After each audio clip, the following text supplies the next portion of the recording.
Is it abusive to control what my boyfriend eats?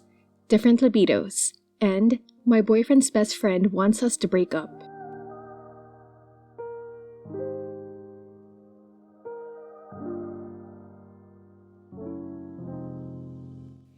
Is it abusive to control what my boyfriend eats?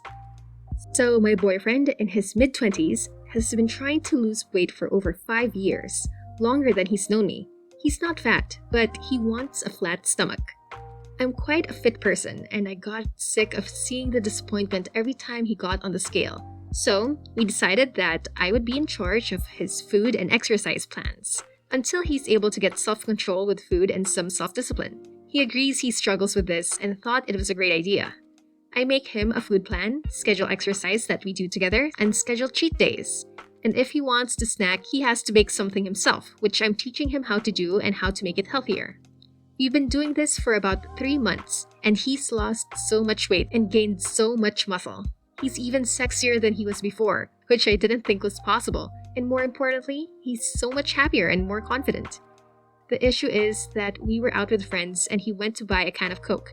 I reminded him of the calories in it and suggested some flavored water instead.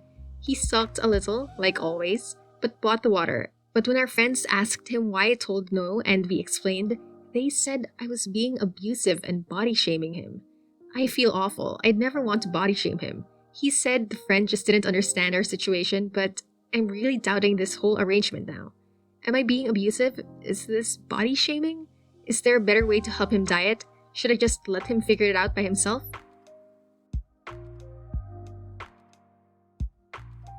I really don't think this is body shaming. Probably normal for your boyfriend to sulk, but he doesn't strongly disagree, right? Though in the long run, this is to encourage him to lead a healthy lifestyle. Maybe can make an exception if he's out with his friends. Trust him in making good decisions.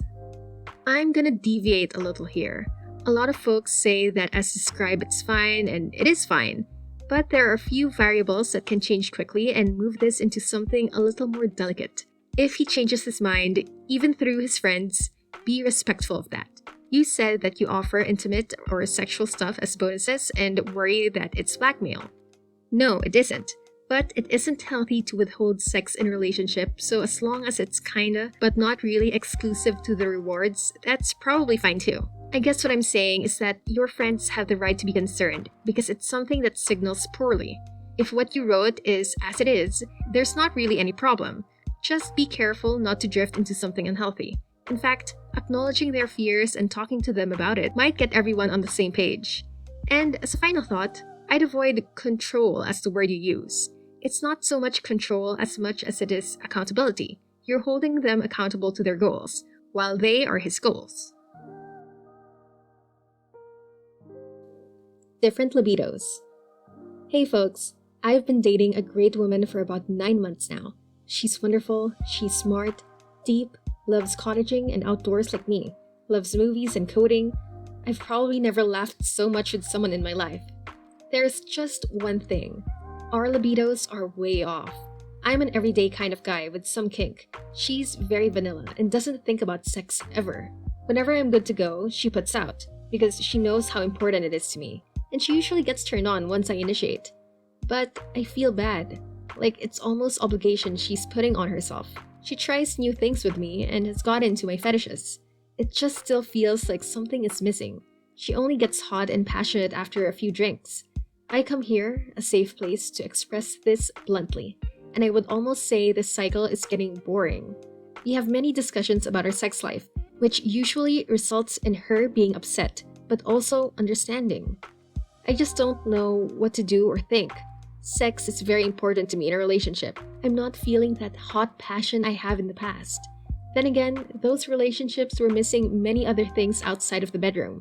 Does anyone have advice or been through this?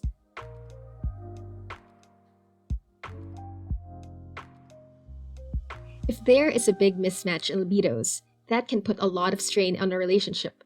If someone has a lower libido, it is only likely to get worse as the relationship goes as the honeymoon period is over. She's very vanilla and doesn't think about sex ever. The first half of that is normal, but the second isn't. Is she repressed or does she have any sexual trauma in her past? But I feel bad, like it's almost obligation she is putting on herself. Sex is supposed to make you feel good. If you don't enjoy being intimate with your partner, then you will start to resent them in general. Sex is very important to me in a relationship. Maybe you should be someone who would say the same thing. She could have a reactive libido, based on you saying that she gets turned on once you start. I'm like that, aside from random periods when I'm super horny for about a week. I usually don't feel up to initiating. But once I get into it, I'm really happy that sex did end up happening. For me, I had to learn that sex was important to my partners and that sometimes I needed to force myself, for the lack of a better term. To initiate, since only one party is initiating, puts a lot of pressure on them and could lead to resentment. I've heard people like the book Come As You Are by Emily Nagoski. I believe it does touch on reactive libido. My boyfriend's best friend wants us to break up. Okay, so my boyfriend and I have a mutual friend named Jake, and before I met my boyfriend, I met Jake a year prior. We weren't really friends when we met, but we became friends a few months after. It was Jake who introduced me to my boyfriend 9 months ago. Jake and my boyfriend have been friends for about a decade or so they're obviously really close.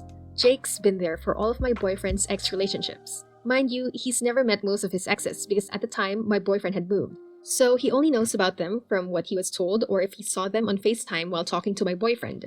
About a few months ago, my boyfriend and I were having these big arguments. We had just moved in together due to a stressful situation on my end, for my safety, and he was going through something on his side of the family. Because of this, we've just been tense and always finding something to bicker about, whether it was something as small as TikTok or as big as what I'm about to say. I suffered a miscarriage about 2 months before I moved. It hurt both of us, but we had a small chat about it and we both thought it was over, even though neither of us was really over it. I was going through a lot of mood changes due to the loss, and because I have a mood disorder, that also didn't help anything. I was sensitive and crying all the time. It was a hard thing we had to work through. During this time, my boyfriend confided in his friend, which is understandable. Even I confided into our friend sometimes, because I knew he knew both of us well and he'd know what either of us are probably thinking. Jake has seen us at good times and bad, so I thought he'd get it. Well, found out about a month ago he has been actively telling my boyfriend to break up with me, that I was too mentally ill and wasn't going to change. My boyfriend didn't tell him about the miscarriage, mind you. That's too personal to disclose. That from what he's seen, he thinks I won't get better and I'm just like his other exes. This really hurt because this was someone I confided in as well and saw as a friend. Jake also used to call me his sister, and he was glad that I would come to him for anything. That big switch up left me feeling betrayed, and now I don't really feel like hanging out with Jake anymore. My boyfriend understands where I'm coming from and is trying to separate us until I'm comfortable around Jake. But it's weird because we live together now. If Jake comes over, I have to leave or just be in a different part of the house. It's uncomfortable and I just don't want him around. But on the other hand, Jake's been here longer than I have, and I would never ask my boyfriend to stop being around him just because I'm not comfortable. It seems like on my end I want everyone to be amicable, but Jake just wants me to leave. What do I do? I think the best option would be to confront Jake to clear the air since it sounds like neither you nor Jake are leaving your boyfriend's life. But I do it as a friend, rather than as his best friend's girlfriend. You two have your own platonic relationship outside your relationship with your boyfriend, so it would probably be best to approach it from that angle. What would your advice be? Leave a comment down below and let us know what you think.